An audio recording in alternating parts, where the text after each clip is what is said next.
Salve María a la audiencia, bienvenidos a este programa católico, lo inédito sobre los Evangelios podcast, el podcast semanal de los Heraldos, ahora también en formato no solo de audio, sino también de video. Hoy vamos a aprender cómo Dios nos corrige a través de la tribulación. Cuáles son las razones por las cuales Dios actúa así, y vamos a ver también cómo para Dios no somos seres anónimos. Entonces, hoy tratamos del Evangelio de la tormenta en el mar de Galilea y vamos a ver un poco justamente, a pesar que Dios a veces parezca dormir, en medio de la borrasca Jesús nos da lecciones absolutamente fascinantes, imprescindibles para nuestra vida espiritual y sobre todo aplicables para los días de tormenta que atraviesa la Santa Iglesia. Entonces, les habla el hermano Gustavo de los Heraldos y este es el programa número 113 de Lo Inédito sobre los Evangelios podcast.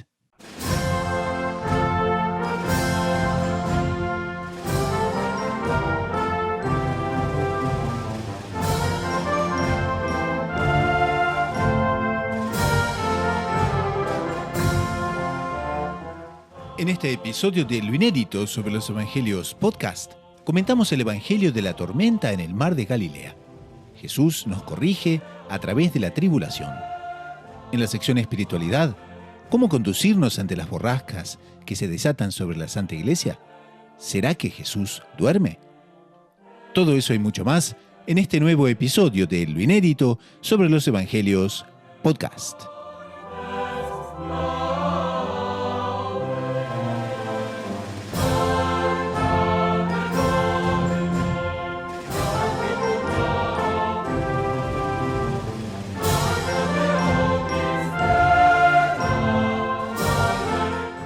Salve María a la audiencia, bienvenidos al programa número 114 de Lo Inédito sobre los Evangelios. Es el programa número 99 para Radio María Canadá, la voz católica que te acompaña. Y aprovechamos también para saludar a nuestra audiencia de Radio María del Rosario, FM 90.7 de Buenos Aires, Argentina. Radio María de Guatemala, FM 103.3 de Guatemala City. También tenemos Radio San José, Canadá, de Toronto, Tu Oración hace eco en el cielo. Y por supuesto, Radio Caballeros de la Virgen de Colombia, las 24 horas bajo la protección de María. Para quienes ya nos sintonizan durante mucho tiempo, ya quienes nos ven, bueno, por la segunda vez ahora en video, se recordarán que Lo Inédito sobre los Evangelios es justamente un podcast semanal en el cual traemos a colación los comentarios que Monseñor John Cla, fundador de los Heraldos del Evangelio, hace a los evangelios dominicales de los 3 ciclos litúrgicos. Entonces el programa toma su nombre justamente de esa colección de 7 volúmenes editada por la Librería Editrice Vaticana de Roma. Entonces, eso puesto, vamos a comenzar el día de hoy con el Evangelio que corresponde al 12º domingo del tiempo ordinario y es el Evangelio de la tormenta en el mar de Galilea. Es un evangelio lindísimo porque nos trae muchas aplicaciones a nuestra vida espiritual, sobre todo cómo hacer cuando muchas veces Dios nos pone a prueba a través de la tribulación, cómo muchas veces Dios nos corrige a través de la tribulación. Y eso es justamente un ejercicio de mucha sabiduría y de mucha paciencia para entender y para saber ver dónde está la mano de Dios. Entonces, para eso vamos a leer primero el Evangelio para situarnos en el contexto en que estamos. Y entonces vamos al Evangelio según San Marcos, capítulo 4, versículos 35 al 40. Un día, al atardecer, dijo Jesús a sus discípulos: «Vamos a la otra orilla». Dejando a la gente, se lo llevaron en barca como estaba. Otras barcas lo acompañaban. Se levantó un fuerte huracán y las olas rompían contra la barca hasta casi llenarlas de agua. Él estaba a la popa, dormido sobre un almohadón. Lo despertaron diciéndole: «Maestro, ¿no te importa que nos hundamos?». Se puso en pie, increpó al viento y dijo al lago: «Silencio, cállate». El viento cesó y vino una gran calma. Él les dijo: «¿Por qué sois tan cobardes? ¿Aún no tenéis fe?». Se quedaron espantados y se decían unos a otros: «¿Pero quién es este? Hasta el viento y las aguas le obedecen». Y para continuar en este comienzo de programa, vamos a hoy también tener aquí como invitado especial a don Gerardo, el hermano Gerardo Reyes. Salve María, hermano Gerardo. Salve María, hermano Gustavo, salve María, toda nuestra querida audiencia. Es Le una alegría estar recuerdo, aquí nuevamente. sí, ¿no? Alegría toda nuestra. También es el telefonema de Zoom inaugural para don Gerardo, es el segundo para nosotros ya, Estoy pero muy bueno. nervioso por eso. Ahora, no sé, la audiencia decía que no, que querían ver a los panelistas, que nos querían ver no sé cuánto. Yo creo que ahora deben estar aterrorizados, no quieren ver más. Ya Algo no, así, sí. no, vuelvan de vuelta, bueno, retornen al Solo audio la que voz era estaba, agradable. retornen al audio que estaba todo bien. No, pero en serio, y esta primera parte la habíamos visto con el hermano eh, Fernando, sobre este evangelio de esta semana. Y queríamos tomar el mismo tema que conversamos con él, pero ese casi se podría decir, sí, es el mismo ángulo, pero nunca jamás, yo creo, dos personas pueden decir lo mismo, ¿no? Sobre todo hablando del evangelio. Entonces quería preguntarle, hermano Gerardo, Dios nos corrige justamente a través de la tribulación. Y a la audiencia ya le hemos dado varios ejemplos, ¿no? De cómo podemos realmente abordar ese tema de la tribulación, sobre todo que el sufrimiento está presente, ¿no? Permanentemente. Nosotros vemos, ¿no? Las situaciones que se pueden configurar y todo, y qué saludable sería, ¿no? Conversar un poquito entonces sobre el papel de la tribulación. Nosotros vemos los apóstoles que están en el medio de una tormenta. Nuestro Señor está durmiendo, ¿no? Como veníamos diciendo en la popa. Y ahí, claro, ¿no? Se suelta la tribulación, nuestro Señor está con ellos. Y sin embargo, bueno, ¿no? Se da un desconcierto. Entonces, ¿cómo aplicamos esto desde un ángulo quizás nuevo a nuestra audiencia para ayudarle a todo el mundo en esa tarea difícil de la espiritualidad diaria? Hermano Gustavo, es que hay algo a lo que cualquier ser humano le tiene miedo y es algo natural. Por muy santo que sea, por muy pecador que sea, por muy inteligente o poco cualificado que se crea, siempre la naturaleza humana se va a estremecer interiormente delante del sufrimiento. Eso es algo inevitable. Tan inevitable que el mismo nuestro Señor Jesucristo se estremeció profundamente en el momento máximo, en el momento supremo de encontrarse y de entregarse en la cruz. Es decir, es natural nosotros temer el sufrimiento. Ahora, no por el hecho de ser natural que nosotros le temamos, quiere decir que sea necesariamente malo. Muy por el contrario, muy al contrario de lo que el mundo contemporáneo nos enseña, que buscamos en todo la total felicidad en esta tierra, La seguridad buscar todo lo que es máxima, que no se... la seguridad máxima, todos los Eliminemos el placeres, sufrimiento de todo el punto de eliminemos el vista. sufrimiento, incluso hasta ciertas iglesias evangélicas, protestantes, que ese es su nombre, pare de sufrir. O sea, el objetivo del hombre en esta tierra va a ser vivir de tal manera que nunca sufra. Claro. Y esa es una utopía, esa es una mentira, porque es imposible eliminar de nuestras vidas el sufrimiento. Y mismo el sufrimiento tiene un papel fundamental, como ya vamos a ver ahora con más profundidad, para nuestra santificación, para nuestro perfeccionamiento espiritual, eh, para nuestra corrección. Y Dios va a saber dosificar, como buen padre, eh, este sufrimiento, esta cuota, digamos así, de tribulación por la cual nosotros vayamos a pasar. Es profundamente sabia la manera en que Dios escoge las cruces que nos concede a cada uno. Y eso tenemos que tenerlo muy presente, porque no hay sufrimiento por el cual nosotros pasemos, sea una enfermedad, sea un desempleo, sea un sinsabor en el hogar, sea mismo si hay algún religioso, pues sacerdotes o que nos escuchen, eh, algún tormento espiritual o incluso alguna debilidad espiritual por la cual nosotros pasemos, que no sea en el fondo querida o al menos permitida por el mismo Dios. Eso es algo esencial que nosotros debemos comprender, porque solo a partir de allí es que nosotros vamos a poder ver con ojos sobrenaturales el papel que ese sufrimiento por el cual nosotros estamos pasando viene de Dios y va a ser benéfico para nuestra alma. Y vamos a tener las fuerzas necesarias para enfrentar. Y bueno, concretamente, aquí en el Evangelio, tan bonito por cierto, vemos que se levantó una fuerte tempestad para los apóstoles. Y viene la incertidumbre, lo que es natural.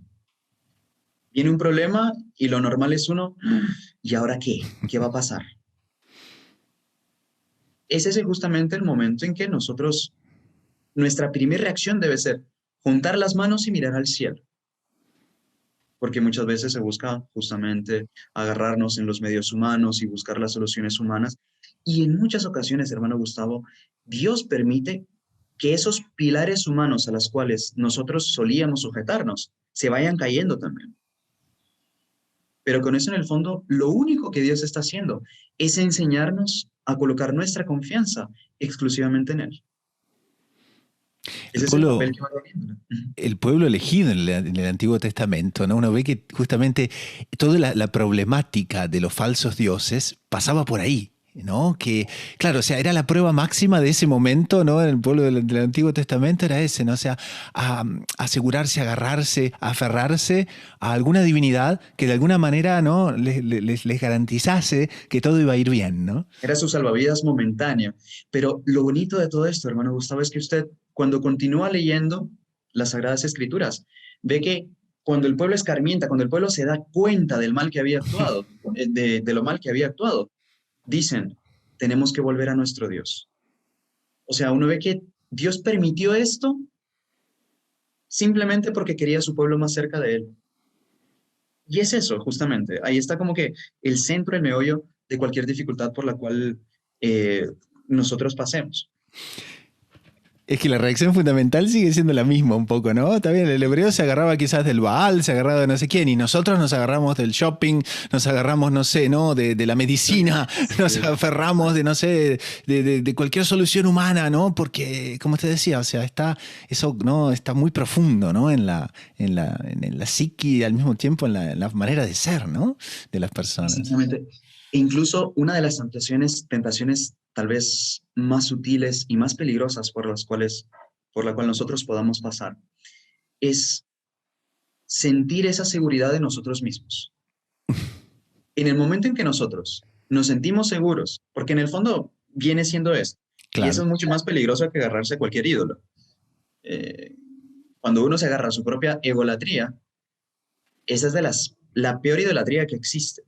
La persona agarrarse a sí misma, sujetarse a sí misma, a sus criterios y confiar completamente en sus propias fuerzas. Por ejemplo, Monseñor Juan nos recordaba aquí en su libro El Inédito de los Evangelios, eh, el caso del rey David, tan conocido por todos nosotros.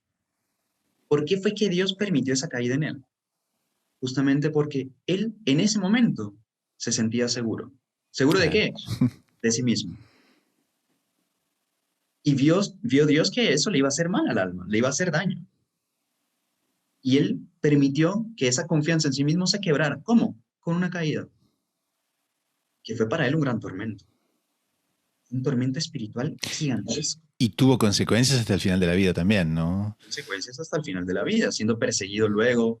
En fin, nosotros ya conocemos la historia. Pero uno ve que en el fondo Dios permitió eso para salvar de David a de esta tentación que mencionábamos anteriormente, esa seguridad en la vida espiritual. En el momento en que yo me siento seguro, cuidado, ojo, que está próximo a una caída, por Muy nuestro propio interesante. bien. Y es justamente lo que nuestro Señor nos viene enseñando en medio de la tempestad por la cual pasaron los apóstoles. Hay un trecho muy bonito del Eclesiástico que también Monseñor Juan cita en su libro del Inédito, y dice, en el día de los bienes que tenemos, nos hemos de acordar de los males en que podemos caer, Hmm, qué bien. para justamente no colocar nuestra confianza vanamente en los bienes temporales, cuando gozamos de ellos, y tampoco perder la confianza cuando perdemos todo aquello. Es un santo equilibrio que el alma católica debe saber tener, eh, de saber depositar siempre su confianza en Dios. Desde que la persona tenga su confianza en Dios, viene tribulación, viene tormenta, viene lo que sea, la persona no se ahoga. Hay una cosa también que es muy, muy pintoresca, ¿no? Y al mismo tiempo pasa que es lo siguiente, ¿no? Nosotros muchas veces podemos ayudar al prójimo. podemos ayudar a la gente que conocemos. Pero cuando nos toca a nosotros sufrir, ¿no? Como que necesitamos que otros nos ayuden, ¿no? Por más que sepamos muchísimo de repente sobre, no sé, doctrina católica, vida espiritual, etcétera, ¿no? Uno puede ayudar muchísimo a otros, pero cuando le toca a uno, tiene que ser ayudado, ¿no? Y en ese sentido, Dios también nos coloca una especie de dependencia, ¿no? Y eso es muy importante también saber, ¿no? Porque, una vez más, cuanto más dependemos quizás de los otros, ¿no? Más se da eso, ¿no? De mantener la humildad y de mantenernos en nuestra perspectiva, ¿eh? Y ese es un punto muy lindo, hermano Gustavo, que el hecho de nosotros ejercitar justamente esa humildad en la dependencia con los otros hermanos, con nuestro prójimo, y muchas veces las caídas que Dios permite únicamente con el deseo de que ejercitemos esa humildad. Claro. Mencionaban, eh, por ejemplo, San Juan de Ávila mencionaba eh, este peculiar de las personas a las cuales Dios permite que caigan especialmente en pecados contrarios a la castidad. La mayoría de las veces es porque Dios quiere corregirlos no solo del vicio de la lujuria, sino principalmente de la soberbia. Y Dios quiere hacerles combatir esa soberbia. Muy Decía él, bien. no, lujuria manifiesta, soberbia oculta. Y Dios permite estos resbalones, permite estas caídas, para que la persona reconozca, doble sus rodillas, pida perdón y pida ayuda. Porque muchas veces la persona dice, bueno, hoy sí, caí, pero me levanto y no caigo más. Y pum, viene una nueva caída. En cualquier materia, digamos, abriendo un poco más Claro, el tema, claro. que soy un iracundo, entonces le grito cualquier cosa a mi mujer o a mi marido, o que corrijo con ir a los niños, o que soy impaciente, o que soy un glotón, o que, en fin, aplíquese a cualquier cosa. Y muchas veces como que uno va intentando luchar con sus propias fuerzas y dice, ahora sí, un nuevo propósito y esta vez sí de verdad va, como cuando un niño está aprendiendo a andar en bicicleta, ¿verdad? Que dice, no, ahora sí, esta vez no me caigo, ya vi que por aquí no me puedo meter, etcétera. Y uno en la vida espiritual como que va haciendo algo a manera de cuando está aprendiendo a montar en bicicleta. Hasta que finalmente uno dice, bueno, hoy sí, ya me caí tanto que seguro que esta no me voy a caer. Y esa es justa la caída más fuerte que tuvo en todas las prácticas. Claro. Y Dios permite eso, ¿por qué? Eso no es tanto en el ejercicio de mi fuerza de voluntad que voy a conseguir la práctica de la virtud, sino en el ejercicio de Dios reconocer que sin Dios yo no puedo nada. Y como dice nuestro Señor, sin mí nada podéis hacer. Y por otra, dice San Pablo, todo lo puedo en Dios que me fortalece. Todo, lo más imposible, el vicio más arraigado que tenga en mi alma, el defecto más profundo que llevo 40 años intentando combatirle que no consigo. Todo es posible para aquel que tiene plenamente puesta su confianza en Dios. Ojo, no es que coja fuerzas de sí mismo para combatirlo, porque no va a poder. Claro. 40 años ya fueron suficientes para demostrar que con sus solas fuerzas no puede. ¿Dónde está nuestra fuerza? Señor, en ti confío. Listo. Pedir con insistencia y ahí Dios concede la gracia. Y eso es muy bonito, nos debe llenar de confianza también. Nos debe llenar de confianza y también nos vacía, ¿no? De nosotros mismos, como usted decía, ¿no? Porque en definitiva el tema es ese, ¿no? Queremos salvarnos, queremos ganar el cielo por nuestras propias fuerzas, ¿no? Por nuestro propio acto de voluntad. Llegar a San Pedro y decirle, San Pedro, aquí estoy, ¿no? Abrir la puerta, ya llegamos, nos salvamos, porque no, es la gracia de Dios, ¿no? Y no es uno, pero eso nos cuesta. De los Hasta vicios más 3 horas duros, después de la muerte parece que no nos vamos a convencer, ¿no es cierto? Qué la soberbia es increíble. de los vicios más duros de combatir.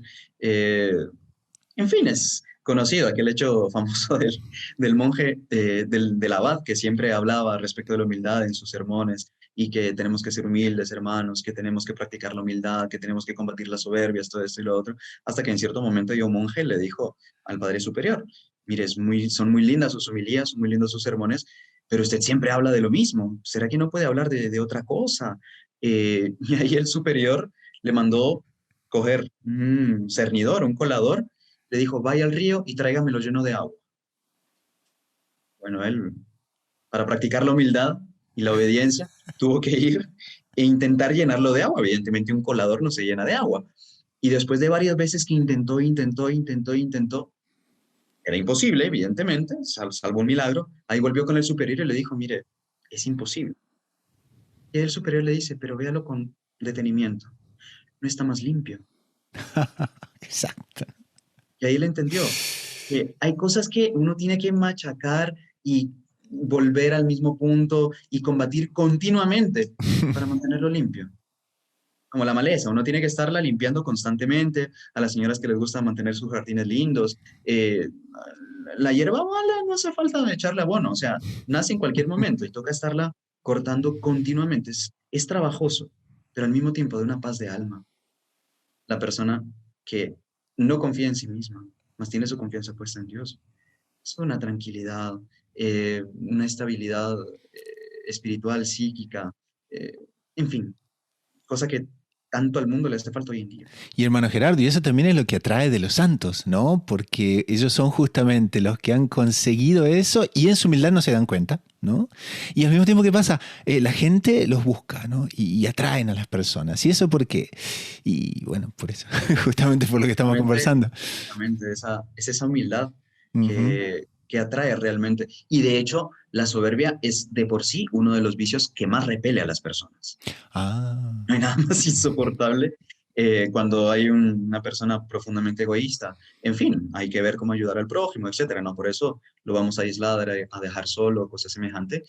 Pero hemos de reconocer que cuando alguien carga consigo una humildad, una soberbia bien marcada, se hace bien difícil el convivio con esa persona. y muchas veces las personas se quejan, ¿no? Dicen, pero nadie me entiende, nadie quiere estar conmigo, ¿no? Y son siempre los otros, ¿no? Y no nos damos cuenta que de repente podemos también, ¿no? Tener unos ciertos trazos de, ¿no? De personalidad por la cual realmente es imposible, ¿no? Estar con nosotros, porque no somos nosotros mismos muchas veces, no es el resto del mundo, ¿no? Exactamente, y Eh, el primer paso para cambiar es justamente reconocerlo. Justo ahora que menciona eso, recuerdo de un caso, ahí nos estaba comentando otro hermano, aquí el hermano Sebastián del Salvador, eh, de un personaje, un señor, que era especialmente eh, explotaba, como dicen en algunos lugares, mecha corta. Y, en fin, siempre explotaba porque alguien llegaba y lo provocaba por algo en el trabajo, en la casa que la mujer, o que los niños, o que algo le salió mal, en fin, siempre había algo que detonaba y a lo cual él atribuía su mal genio, ¿no? Entonces dice, no, ya sé qué voy a hacer para combatir mi mal genio y para no enojarme más, me voy a retirar y me voy a ir a vivir yo solito, para que nadie me moleste. Y ¿Qué con eso no me voy a solución? enojar. La Ujú. solución. Que el hombre se fue, agarró sus cosas, dejó la casa sola, etcétera, y se fue a vivir él solito. Y ahí dice, bueno, ya finalmente mucha paz, nadie me molesta, no tengo con quién pelearme. Bueno, va en la mañanita, va a calentar el café y ahí justo se echa un poquitito de agua, le cae agua caliente en la mano y ¡ay! Comienza aquel estallido que él antes imaginaba que sería imposible que él tuviera estando solo. ¿Quién fue el que colocó esta agua aquí? Y ya comenzaba a reclamar y claro, había sido el mismo, ¿no? Luego va, se sienta, se le rompe la silla, ¡ay! Nuevo estallido. Y, en fin, le fue pasando una cosa tras otra y ahí se dio cuenta que los culpables de todos sus enojos no eran precisamente los que lo rodeaban, sino que era una raíz muy profunda que tenía en su alma y de la cual él simplemente no se había dado cuenta. O porque Muy no quiso interesante. verla o porque de verdad que por algún motivo estaba ciego aquello. La cuestión es que él no se había dado cuenta, pero en ese momento él reconoció, no, el problema soy yo. Solo a partir de ahí fue que él comenzó a combatir realmente su mal genio. Y eso es indispensable para nosotros reconocer también. Teniendo un defecto, el primer paso es reconocer. Segundo, pedir, Señor, ayúdame. Listo, mejor comienzo, imposible. Y no se da ese paralelo en materia de salud, ¿no? Imagine que uno tiene una infección y, no, y en realidad no acepta, ¿no? Entonces nunca va a ir al médico, porque no acepta que tiene una infección. Y no, ¿por qué no? Y no, ¿para qué ir al médico, no? Y bueno, ¿Para qué ir después al la médico? infección. Luego, cuando lo convencen de ir al médico, llega, lo visita, el médico le dice, ¿usted tiene una infección? Y le dice, no, este doctor está equivocado. No me conoce. El doctor no me No me conoce. conoce exactamente. Primera vez que me ve, no se puede dar dado cuenta. Exactamente. Y por más que todo le dicen, es tremendo.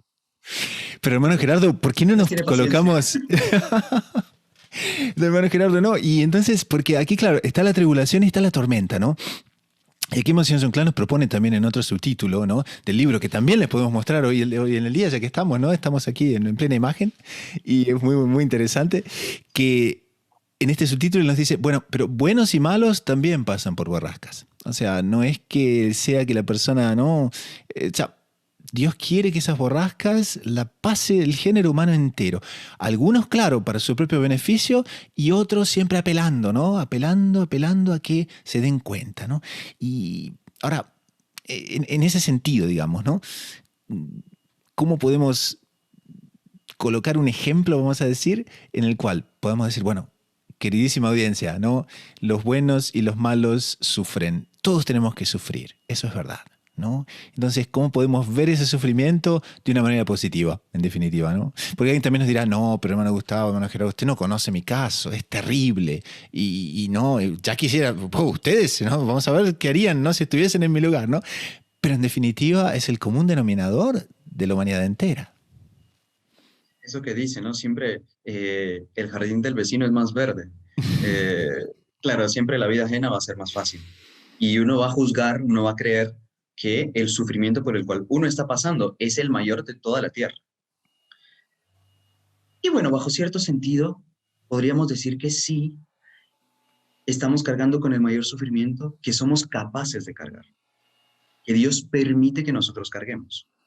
Es decir, Dios es fiel y no permitirá que la prueba supere nuestras fuerzas. Eso es seguro, partiendo de ese punto.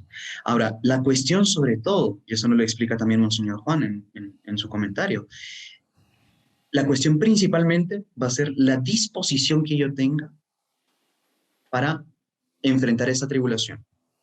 Porque la misma tribulación, vamos a decir, la misma enfermedad, se le puede dar a un santo y a un pecador.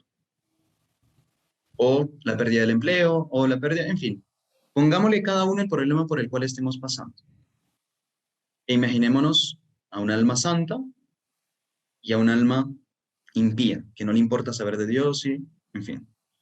Para una persona santa, perder el trabajo, por poner un ejemplo, perder un pariente. Señor mío, si fue así, es porque tú lo permitiste. No sé qué va a salir de todo esto, pero estoy en tus manos. Y en mejores no las puedo estar. Confío en ti, llévame por el camino que tú quieras. Que vea, Señor, qué es lo que tú quieres de mí. En el otro caso, en el caso de una persona que no tema a Dios y le sobreviene la misma dificultad, pierde el empleo. Señor, ¿qué te hice para que tú me devuelvas con esta injusticia? ¿Que acaso no te he sido fiel? Señor, ¿por qué no escogiste ese infortunio para este otro, que es un holgazán en el trabajo? Señor, en fin, y comienzan todos los reclamos y comienzan todos los... Señor, y ahora lo que va a hacer, el lío que va a hacer conseguir un trabajo nuevo. Señor, y tengo familia, ¿no te diste cuenta? Señor, que por casualidad no ves mi situación, que estoy pasando por mucha necesidad y ahora encima me pones esto. Es la misma tribulación. La cuestión va a ser la disposición de alma con que yo reciba esa tribulación que Dios permitió para mí.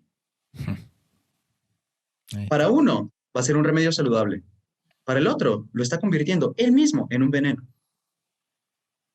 O sea, ¿qué tanto beneficio o qué tanto perjuicio nos va a provocar un mal, una tribulación?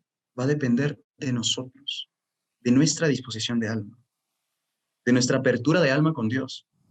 Está en nuestras manos. Del sufrimiento no nos vamos a librar, eso es seguro. Queda en nuestras manos cómo vamos a sufrir. Si como un condenado al infierno que pasa toda la eternidad reclamándole a Dios, o como un alma bienaventurada, o diremos que está en el purgatorio, por ejemplo, que sufre, pero sufre alegremente, porque sabe que está reparando y que está dando gloria a Dios con eso y que pronto lo va a ver. ¿Qué diferencia de situaciones? Los tormentos podríamos decir que son casi los mismos. La situación es completamente distinta. La paz interior que tanto buscamos, que tanto deseamos, incluso en la tribulación, principalmente en la tribulación, es completamente distinta. ¿Por qué? Por esa disposición interior que yo tengo. Y ahí está la clave del asunto. Y es muy importante, por supuesto, tenerlo muy presente. Interesantísimo. Ahora, pero hermano Gerardo, pongamos un otro aspecto también, agreguemos otro más, y es que la presencia de nuestro Señor no está en tierra, ¿no? No está lejos de los apóstoles, no se ha quedado, ¿no? En Cafarnaúm, por ejemplo, y ellos están en el lago, están en el medio. No, está con ellos en el mismo bote, pero está dormido, ¿no? Y entonces, aquí Monseñor John Clare, en este comentario, él nos invita mucho a ver ese aspecto del sueño de nuestro Señor, ¿no? Y le da muchas analogías porque él dice que es un sueño real, pero también que es un sueño aparente, ¿no? Que también nuestro Señor duerme y ve que los apóstoles están sufriendo, están tribulados, atribulados, y como que él continúa, ¿no? Entonces, como que no vamos a decir que se hace el sordo, al contrario, está escuchando todo, pero, ¿no? Nos deja a ver qué vamos a hacer. Entonces, bueno, eso se dio con los apóstoles. ¿Y cómo se da entonces, en nuestro caso, por ejemplo? Nuestro Bueno, Señor así está ahí, nos ve. como esas madres que de repente están dormidas y escuchan que sus hijos comienzan a hablar y claro, sigue dormida para escuchar bien qué hablan, qué es lo que dicen, qué comentan. En fin, algo así hace con Si le gustó nosotros el nuestro Señor. almuerzo, si la cena no estuvo bien, esa cosa. Exactamente. Algo así actúa con nosotros a veces nuestro Señor. Ujú. Eh, pero únicamente con la intención, eh, y eso es bonito, que una madre pueda hacer eso, por ejemplo, para conocer un poco más a fondo los deseos y lo que va dentro del corazón de sus hijos. En el caso, nuestro Señor, cuando nos hace eso, es para que nosotros mismos conozcamos lo que va en nuestro interior. Porque Él lo conoce perfectamente.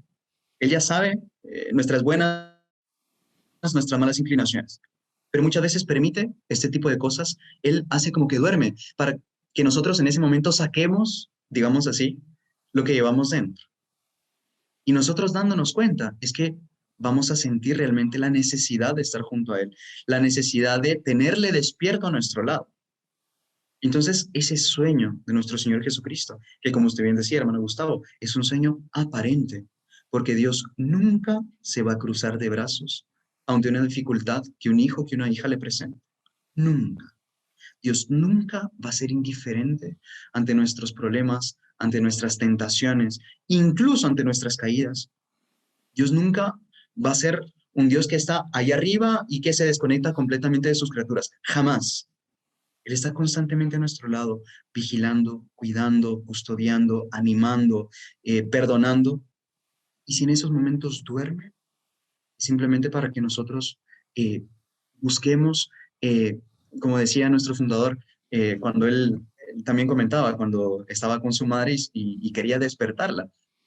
Y él de varias maneras, él estaba chiquito, ¿no? Tenía año y medio, y buscaba agitarla primero, y ella tenía un sueño sumamente profundo, doña Lucilia. Y cuando veía que no la despertaba, entonces ahí él trepaba la cama y se sentaba en su pecho para intentar despertarla, y doña Lucilia no se despertaba, hasta que finalmente, oh osadía, él con sus pequeños deditos abría los ojos de su madre, como para decir, mamá, estoy aquí, estoy necesitado. Pero es eso justamente lo que Dios quiere con nosotros. Si no fuese porque la madre dormía, el hijo no estaría tan cerca de ella abriéndole con sus pequeños dedos los ojos de la madre que aparentemente estaba en un profundo sueño. Pero Dios quiere eso de nosotros, porque en ese momento comienza un convivio que no se tenía antes del sueño. Comienza una unión mucho mayor que se tenía antes de la misma tribulación. Y eso es bonito. Nunca después de una tribulación yo voy a ser igual. O me hago más santo o yo me alejo de Dios.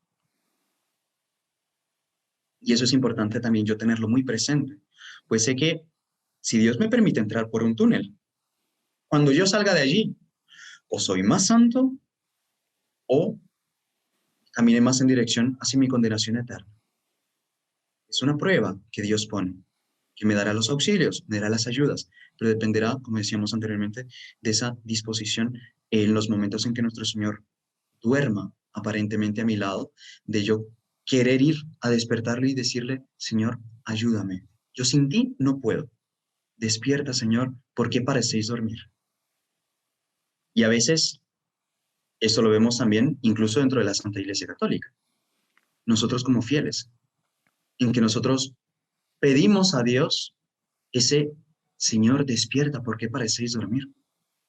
Hay tanta crisis, Señor, dentro de la misma Santa Iglesia Católica. ¿Por qué parecéis dormir? Y es ese justamente el momento en que nuestro Señor, tal como sucedió en ese momento, en este episodio del Evangelio, se levanta y opera los mayores milagros. Hermano Gerardo, ese justamente sería el tema, ¿no?, que tocaríamos de aquí un poquitito en la parte de espiritualidad. Pero antes de eso, le comento, o sea, y qué interesante, porque claro, usted decía, ¿no? Lo que pasa es eso, es que la persona no va a ser igual después de una tribulación, o va a ser mejor, va a estar más cercana a Dios, o se va a ver alejado, ¿no? Y eso no, en definitiva, no, no proyecta luces, sobre la evolución de nuestra vida espiritual en materia de oración. Porque indudablemente, ¿no? Cuando la persona sufre algo y siente ese impulso de acercarse a Dios, hay muchas veces donde la oración comienza a tener sentido, ¿no? Y hasta ese momento quizás la oración era una práctica, ¿no?, quizás rutinaria, quizás algo que se heredó de, bueno, de nuestras abuelas, de nuestra mamá, ¿no?, etcétera. Pero ese verdadero conocimiento, ¿no?, tan cercano, ¿no evoluciona entonces a través de la perspectiva de las tribulaciones? Evoluciona y más aún se perfecciona, justamente, como usted bien decía, eh, porque es justamente pasando por tribulaciones en que uno de verdad aprende lo que significa confiar, lo que significa abandonarse, lo que significa, eh, después de muchas veces haber intentado con nuestras propias fuerzas y no poder, el probar finalmente lo que es el poder de Dios. Entonces, en el fondo, usted ve que acaba siendo un trabajo múltiple que Dios hace en nuestra alma, en el que purifica nuestra soberbia, perfecciona nuestra caridad, perfecciona nuestra humildad, perfecciona nuestra unión con Él, nuestra piedad, como usted bien lo mencionaba anteriormente. Y muchas ocasiones nosotros vamos a ver que las mejores oraciones van a ser en los momentos de mayor dificultad, no necesariamente en los momentos de mayor éxito. Es a veces duro decirlo, pero es mucho más fácil recurrir a Dios en el momento que tuve un accidente que recurrir a Él en el momento de que fui galardonado por graduarme de la universidad con un summa cum laude, por decir algo. Eh, Quizá yo me olvide en ese momento de dar gracias a Dios, pero en la tribulación es mucho más fácil uno aprender el valor y uno sentir al mismo tiempo la fuerza que tiene una oración bien hecha. Entonces, uno ve que como que con las tribulaciones Dios va levantando el castillo de nuestra vida espiritual, la va haciendo cada vez más inexpugnable, cada vez más firme. ¿Por qué? Está cada vez más arraigada en Él y cada vez menos arraigada en nosotros mismos. Así es que es de grandísimo beneficio pasar por tribulaciones, pasar por sufrimientos, pasar por dolores, pasar por, en fin, por más inexplicables que parezcan, por más duros que parezcan. Ahora, bueno, que estamos en época de pandemia y en el que tal vez a varios de nuestros oyentes les habrá ocurrido de perder algún ser querido a causa de estas enfermedades, de esta enfermedad concretamente. Y es muy fácil uno decir, Señor, ¿por qué lo permitiste? Señor, no era el momento. Señor, te lo llevaste antes de tiempo. ¿Por qué? ¿Por qué? Y ahí es donde uno tiene que tener esa perspectiva bien en mente. Para comenzar, que nadie muere ni un segundo antes ni un segundo después de lo que Dios tenía ya preparado para esa persona. Si Él lo permitió, es lo más perfecto. Tanto para Él, para este pariente que ha partido para la eternidad, como para nosotros, los parientes que lloramos su partida. Si Dios lo permitió, es lo más perfecto para todos. Duele, sí, duele. Cualquier partida duele. Cualquier separación duele. Incluso nuestro Señor Jesucristo lloró. Ese es un sentimiento enteramente humano, es natural. Más en medio de estos tormentos, por ejemplo, este que ya es algo como más concreto que probablemente nos haya tocado pasar, es justamente la hora de nosotros abandonarnos más plenamente en las manos de Dios. Reconocer que polvo somos, al polvo volveremos y que sin Dios nosotros no somos nada. Y esa es la tranquilidad también que nosotros debemos tener ante estos infortunios inesperados, a veces súbitos, por los cuales Dios nos permita pasar. Entonces podemos quizás cerrar esta primera parte del programa, ¿no? Entonces con un poquito de ese sumario, ¿no? No hay que asustarse, entonces, ¿no? Que nosotros no somos anónimos frente a Dios, ¿no? Dios no nos tiene en una lista, ¿no? En la lista entera, ¿no? Que está por ahí en el cielo, está escrita así, de repente de vez en cuando se fija, ¿no? Mira a nuestra hermana, sí, a ver cómo está, sí, seguimos, ¿no? Dios solo tiene ojos para nosotros, ¿no? Entonces, eso es muy importante tener en cuenta y es muy importante tener bien presente, ¿no? Que no somos anónimos. Dios tiene permanentemente sus ojos colocados en nosotros y pase lo que pase, está a bordo de la barca, ¿no? Como le ocurrió con los apóstoles, ¿no? Entonces, ¿qué le parece? Vamos a un corte, que tenemos algunos mensajes para dar de mucho apostolado que los ciudadanos del Evangelio están haciendo en el mundo entero, sobre todo con esta plataforma Reconquista, y enseguida retornamos a la segunda parte de la espiritualidad con un tema un poquito polémico quizás, y que son, bueno, las borrascas se pasan con nosotros y las borrascas de la iglesia. Cómo verlas y cómo entenderlas. Ya volvemos. ¿Usted conoce algún club, alguna institución, alguna empresa que consigue armonizar personas de todas las naciones, de todas las razas, de todos los temperamentos, edades, opiniones, y todas ellas viven juntas y armónicas con un mismo ideal? Esa institución es la institución a la cual usted pertenece, la Santa Iglesia Católica Apostólica Romana. Así como en un cuerpo hay diversos miembros con las funciones más diferentes posibles: el corazón, las manos, los ojos, los pies, miembros enteramente diferentes, pero que todos actúan con una misma finalidad. Así también es la Iglesia Católica. Como todos esos miembros del cuerpo humano son armonizados por el alma, la Santa Iglesia Católica armoniza todos los pueblos, todas las diferencias del género humano, con un alma que se llama Espíritu Santo. Esa es la Iglesia Católica a la cual pertenecemos.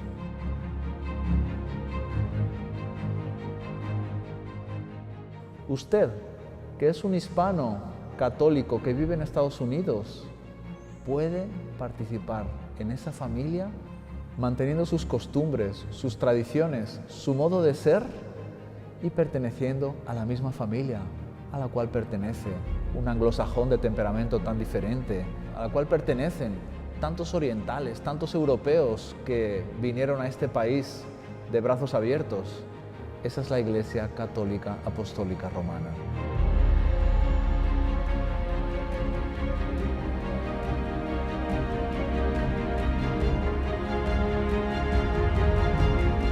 Esa es la institución fundada por nuestro Señor Jesucristo, a la cual tenemos de forma inmerecida la gracia de pertenecer desde el día de nuestro bautismo.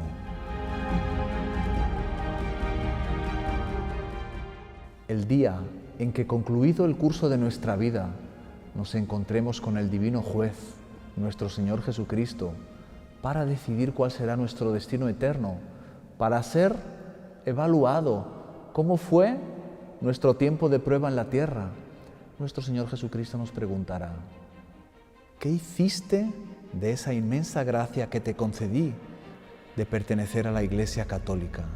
Ella te proporcionó todos los medios para enfrentar las luchas de esta vida y sobre todo para adquirir méritos con vistas a la eternidad. Ella era el verdadero camino para cumplir tu finalidad, que era la de dar gloria a Dios y de esta forma salvar tu alma. ¿Qué hiciste de esta inmensa gracia? Fuiste un buen católico, cumpliste los mandamientos, amaste a tus hermanos en función del amor a mí, que soy el Dios verdadero.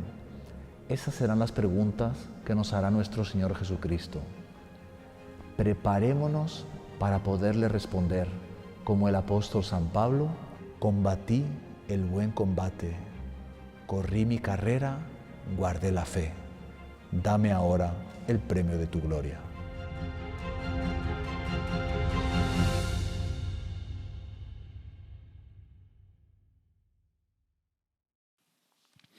Pasamos ahora a la segunda parte del programa, la sección espiritualidad. En esta sección recordamos temas centrales de la vida espiritual para el beneficio y el crecimiento de la audiencia. Bueno, pero veníamos conversando entonces sobre esta escena de este fin de semana, de este domingo, donde se da la escena de la borrasca, ¿no? Y veníamos conversando sobre el papel que la tribulación tiene, sobre las lecciones que podemos sacar, que Dios permite cuando nos presentamos, cuando nos enfrentamos a momentos de incertidumbre. Y qué interesante, porque aquí Monseñor John Cla les voy a leer, y él dice: a lo largo de 2 milenios, la Iglesia vio abatirse sobre ella toda clase de tempestades que amenazaron su existencia. Entonces, persecuciones declaradas y cruentas, o persecuciones silenciosas e hipócritas, odios mortales, ingratitudes históricas, surcaron el curso de las herejías y los cismas. Entonces, las borrascas que se dan sobre la Iglesia, muchas veces nosotros como fieles, a veces nos confunden, ¿no? Porque, ¿no?, uno mira y dice, bueno, ¿y qué pensar de esto, ¿no? ¿Y qué pensar de aquello? ¿Y cómo es Dios que permite, ¿no? Muchas veces los protestantes, ¿no? Los protestantes toman, ¿no?, como así decir, un látigo, ¿no? Y dicen, porque el Papa fulano, que, ¿no?, que era un monstruo, y aquel, no sé, arzobispo tal que existió en la historia, y nos citan todos esos casos, ¿no?, del Renacimiento y de momentos más cercanos también, no más contemporáneos. Y uno a veces se siente un poco, ¿no?, confundido, ¿no? Entonces, hermano Gerardo, ¿cómo le ayudamos también, ¿no?, un poco a nuestra audiencia a ver y a entender las borrascas y las tempestades que pasan dentro de la Iglesia, y nosotros también viéndolas como fieles? Primer punto, hermano Gustavo, hemos de tener presente que las borrascas por las cuales pase la Santa Iglesia Católica actualmente no son las primeras ni serán las últimas. La Iglesia, con sus 2 milenios de historia, y 2 milenios se dice rápido, pero si calcule, ha pasado por tribulaciones y más tribulaciones en las que en varias ocasiones parecía que todo iba a acabar. Ya comenzando desde su nacimiento, el hecho de que mataran al fundador de la Santa Iglesia Católica parecía el peor de los desastres. El hecho de que estuviera en contra de toda la opinión de los sumos sacerdotes, de los escribas, de los fariseos, ya desde su nacimiento, vemos que la Iglesia fue sometida a una gran tribulación. Luego, con las persecuciones que sufrieron los mismos apóstoles, todos los discípulos, la cantidad, los miles de mártires que hubo solo en los primeros siglos de la Iglesia católica, el nacimiento del cristianismo. Ya allí vemos cuánto la Iglesia católica, casi que diríamos, necesita ser perseguida. Como bien decía San Pío X enseñando a sus seminaristas, pidiéndoles cuáles eran las cualidades, las características de la Santa Iglesia Católica, y que bien enumeraban: una, santa, católica, apostólica, romana, y agregó él, perseguida. Y muchas Qué veces, lindo es.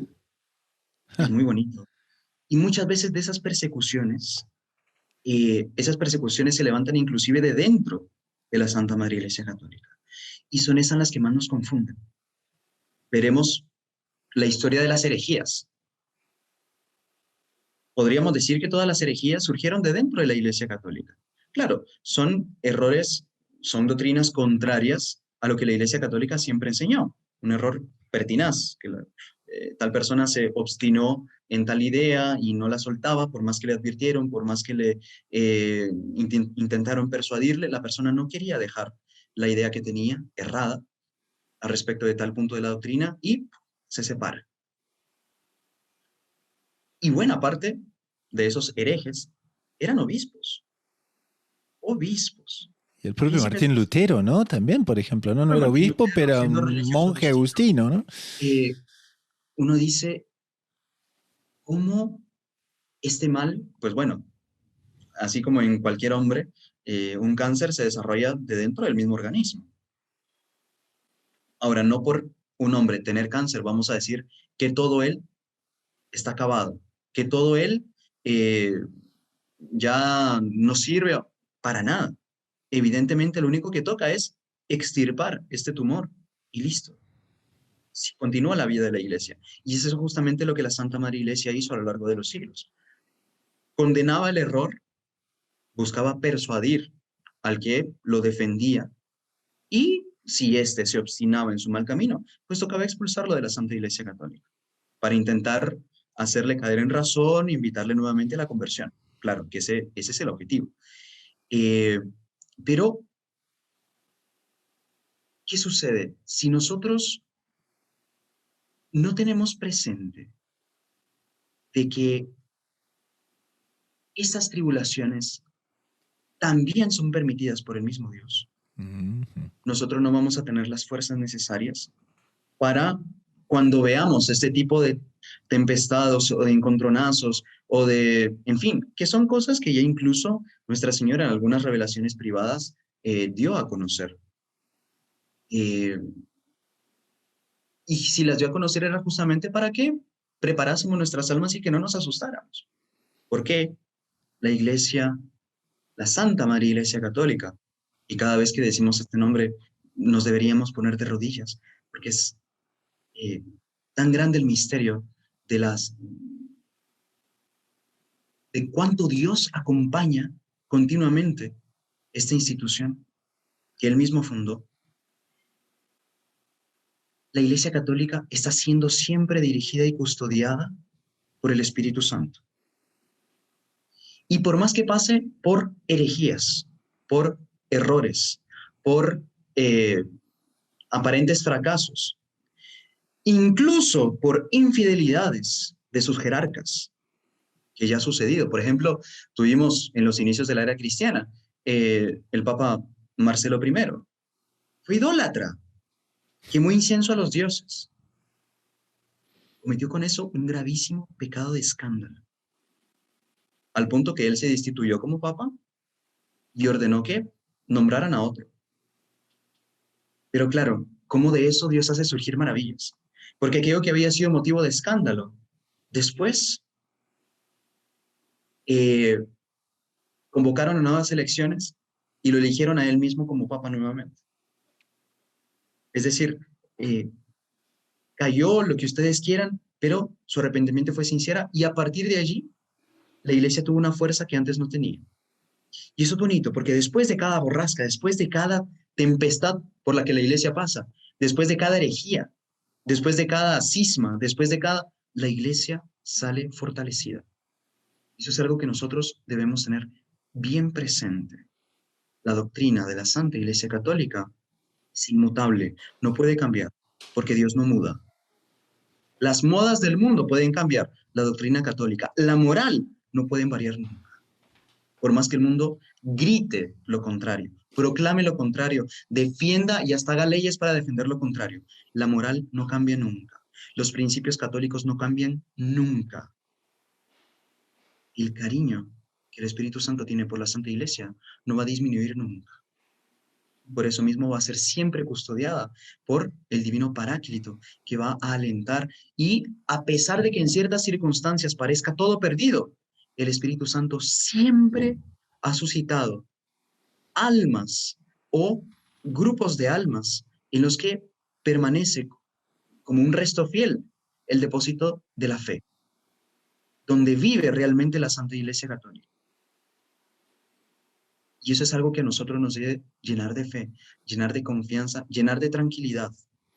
porque a veces en estas circunstancias hasta uno se podría haber tentado de abandonar a la iglesia y decir, no, espero a que esto se arregle y luego yo, bueno, ya entro nuevamente o... No, señor.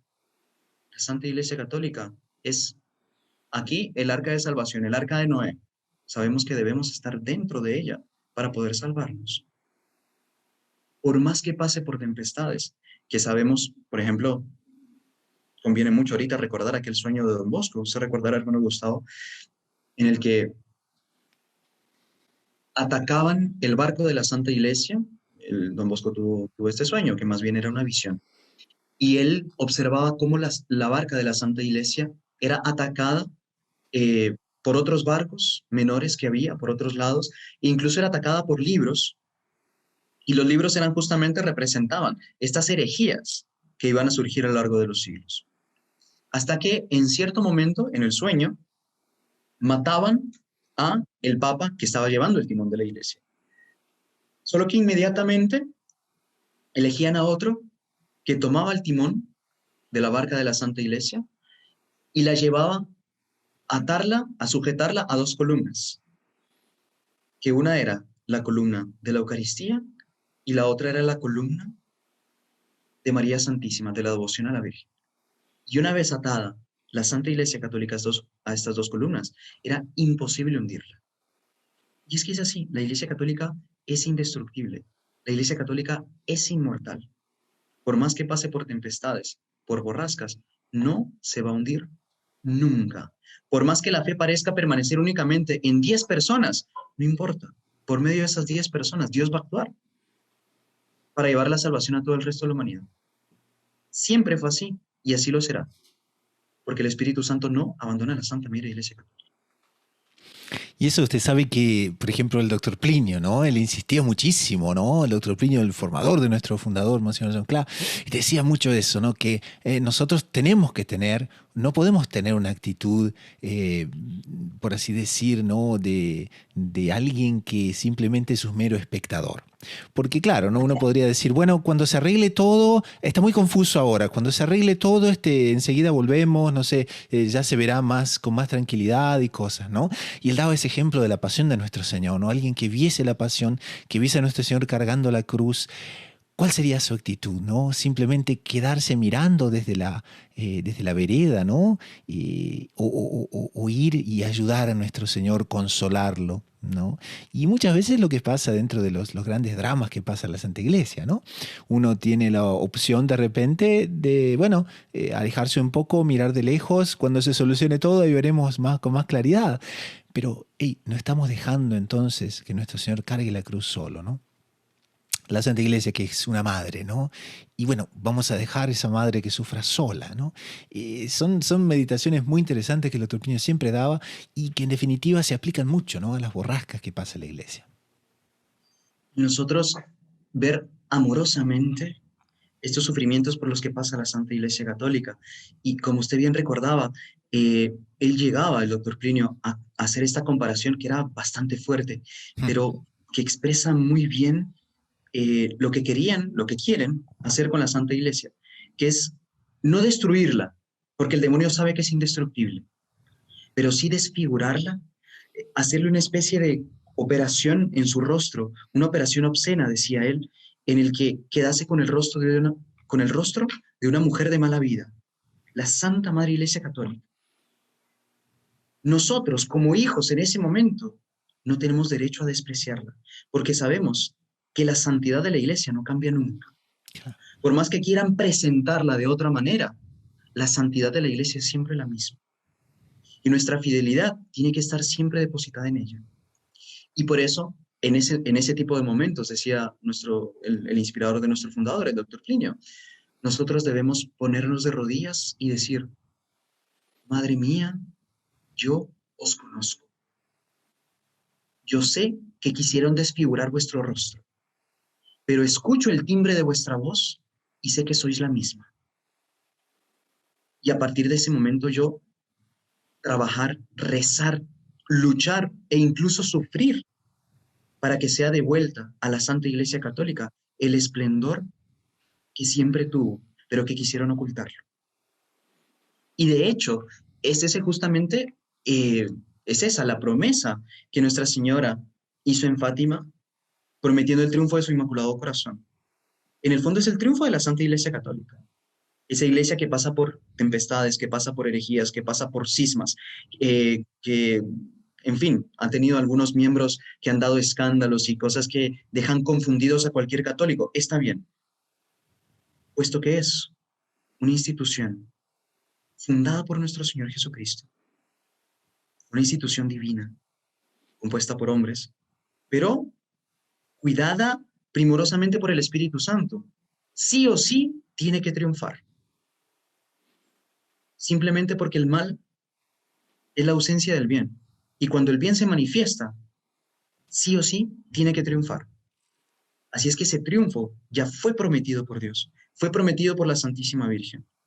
Y nos debe llenar de ánimo, de aliento a nosotros católicos, para saber que pase lo que pase, quieran hacer lo que deseen con la Santa Iglesia Católica, desfigurarla como bien entiendan, su santidad es siempre la misma. Y nuestro amor debe ser cada vez mayor, porque así nos quiere Dios, verdaderos católicos, apostólicos, plenamente romanos. Buenísimo, entonces podemos quizás concluir este segmento del programa, ¿no?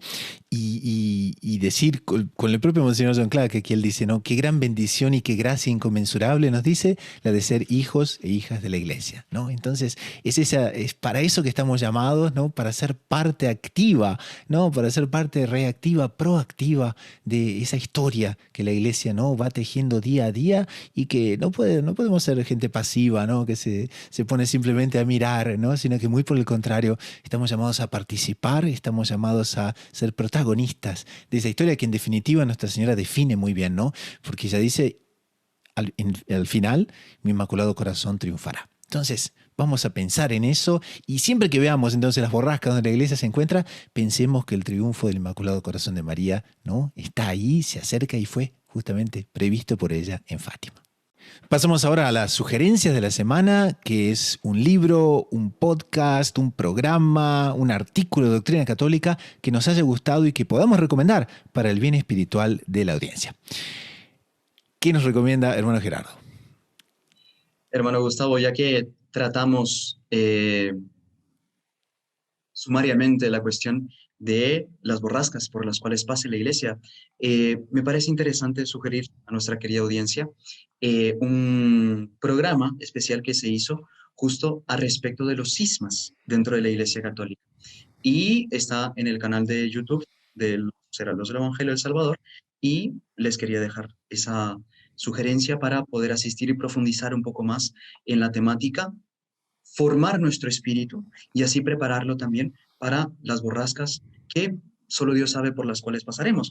Más como buenos católicos, tener la doctrina bien clara y la postura que como hijos de la Santa Iglesia Católica nosotros debemos tomar en cualquier circunstancia.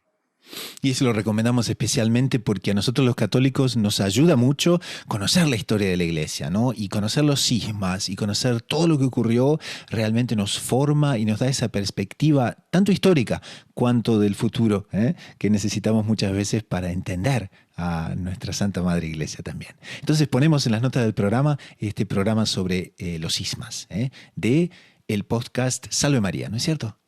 Sí, señor. Del podcast Salve María. Muy bien, muy bien, muy bien. Y con esto llegamos al final del programa del día de hoy. Si les ha agradado, no dejen de suscribirse, no dejen de colocar las notificaciones, no dejen de compartir el programa, de darle like, en fin, de todas las maneras que se pueda compartir con las personas, están invitados a hacerlo.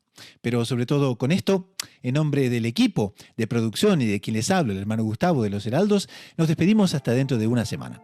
Así que a rezar mucho, a perseverar con confianza, con los ojos en la Eucaristía y en María Santísima, a la búsqueda incansable de descubrir siempre más lo inédito sobre los Evangelios.